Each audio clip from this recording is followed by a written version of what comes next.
जय श्री राधे। जन्माष्टमी को लेके बहुत कंफ्यूजन है, तो मैंने अपने एक वीडियो में ये बताया था कि जन्माष्टमी मनाई जा रही है 27 को। तो 27 अगस्त को सभी लोग जन्माष्टमी मना रहे हैं और 28 को नंदोत्सव मनाया जाएगा। जन्माष्टमी के दिन कैसे सेवा की जाए, अगर आप लड्डू गोपाल की सेवा करते हैं तो किस तरीके से जन्माष्टमी का त्योहार मनाना चाहिए। तो सबसे पहले जब आप सेवा में होते हैं तो सब कुछ भाव पे ही डिपेंड करता है। ये चीज तो आप अपने मन में बिठा लीजिए कि नियमों से ऊपर है भाव। तो ऐसा मैं इसलिए कह रही हूँ क्योंकि प्रभु भाव देखते हैं। कई बार क्या होते हैं, नियम हमसे, क्योंकि जितने भी हमारे शास्त्रों के हिसाब से जो भी नियम बताए गए हैं, क्या वो सारे नियम एज इट इज हम फॉलो करते हैं? नहीं ना, नहीं कर पाते हैं। इसीलिए भाव जो होता है ना, वो सबसे ऊपर होता है। अगर आपका भाव शुद्ध है तो आपके नियम, अगर आप छोटी मोटी गलती भी कर देते हैं या पूरे नियम नहीं भी कर पाते हैं तो भी वो स्वीकार्य होता है। तो जन्माष्टमी के दिन क्या करना है? तो सबसे पहले जन्माष्टमी के दिन जो बहुत ज़रूरी होता है वो होता है पंचामृत का स्नान। तो हम अपने लड्डू गोपाल को पंचामृत का अभिषेक करेंगे। पंचामृत आप सभी को पता है कि दूध, दही, शक्कर, घी, शहद, इन सब से जो पंचामृत बनता है उससे हम लड्डू गोपाल को स्नान कराते हैं और उसके बाद जो पंचामृत होता है उसे प्रसाद के रूप में सभी लोग पाते हैं। तो पंचामृत से अभिषेक बहुत ज़रूरी है। कई लोग रात के 12 बजे इसे करते हैं और कई लोग दिन में ही अभिषेक करके लाला को तैयार कर देते हैं। अब अगेन ये आपके ऊपर डिपेंड करता है। अगर आप रात को कराना चाहें तो रात को करा सकते हैं, और अगर दिन में कराना चाहें तो आप दिन में भी सुबह जब आप स्नान कराएंगे तब स्नान करा के पंचाभिषेक करके और उन्हें नए पोशाक धारण कराइए। अच्छा, पोशाक के लिए देखिए आपके ऊपर है, आप किस रंग के पोशाक पहनाते हैं। वैसे मोस्टली लोग पीला, क्योंकि पीला कलर उन्हें प्रिय है, इसलिए पीले रंग की पोशाक ही धारण करवाते हैं। बाकी आपकी इच्छा है, आपको जो भी कलर अच्छा लगता है या आपके लाला को जो भी कलर अच्छा लगता है उसके अकॉर्डिंग आप उन्हें तैयार कर सकते हैं। अब क्योंकि जन्माष्टमी का दिन उनके जन्म उत्सव का है तो भाई इसे मनाना तो उत्सव की तरह ही है।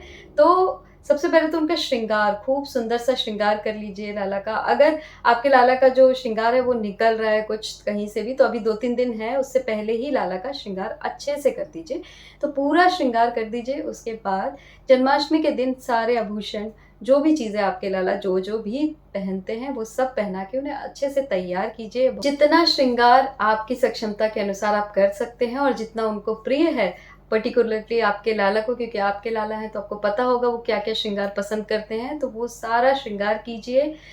फिर फूलों से उनको हो सके तो फूलों से सजाइए, उनके स्थान को सुगंधित फूलों से सजाइए, क्योंकि उन्हें फूल भी पुष्प बहुत पसंद है। तो पीले पुष्प हो, गुलाब हो, इन सब से वो जो पूरा स्थान है उसको अच्छे से सजाइए।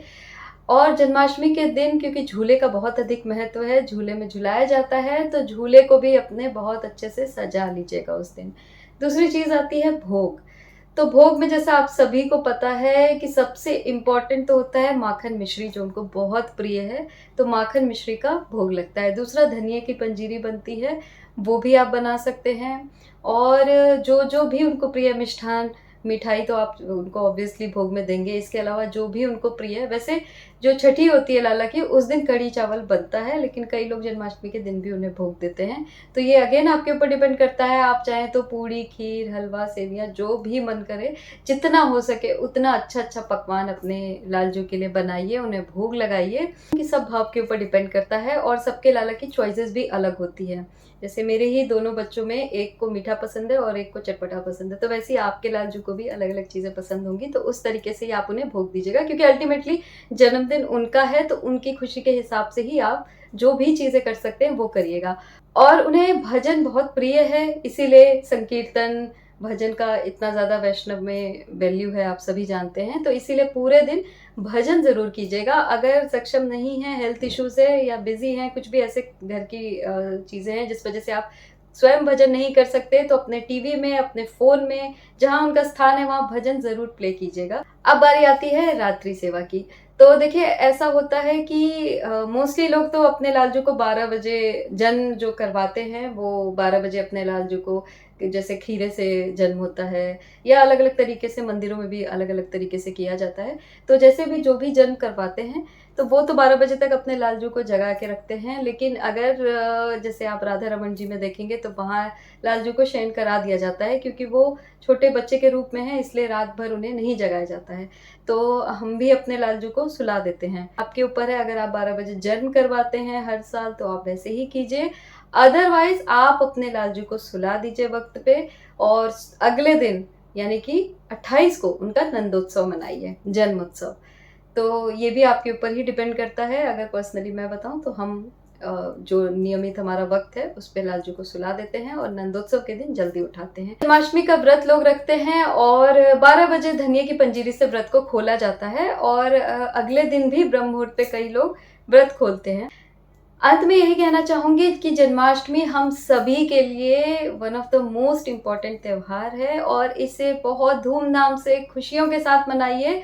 और अगले दिन नंदोत्सव के दिन भी बहुत धूमधाम से नंदोत्सव मनाइए। और वो कैसे मनाना है, उसके लिए आप एक छोटी सी दही हांडी तैयार कर लीजिए और लालजू के हाथ से उसे फुड़वाइए।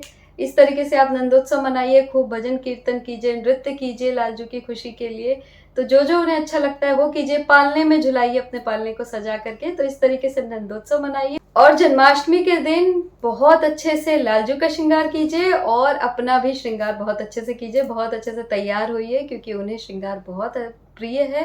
तो आप भी श्रृंगार कीजिए, लालजू का भी श्रृंगार कीजिए और एंजॉय कीजिए जन्माष्टमी का फेस्टिवल। और कमेंट करके ज़रूर बताइएगा कि आपने जन्माष्टमी कैसे मनाई। सभी को जय श्री राधे।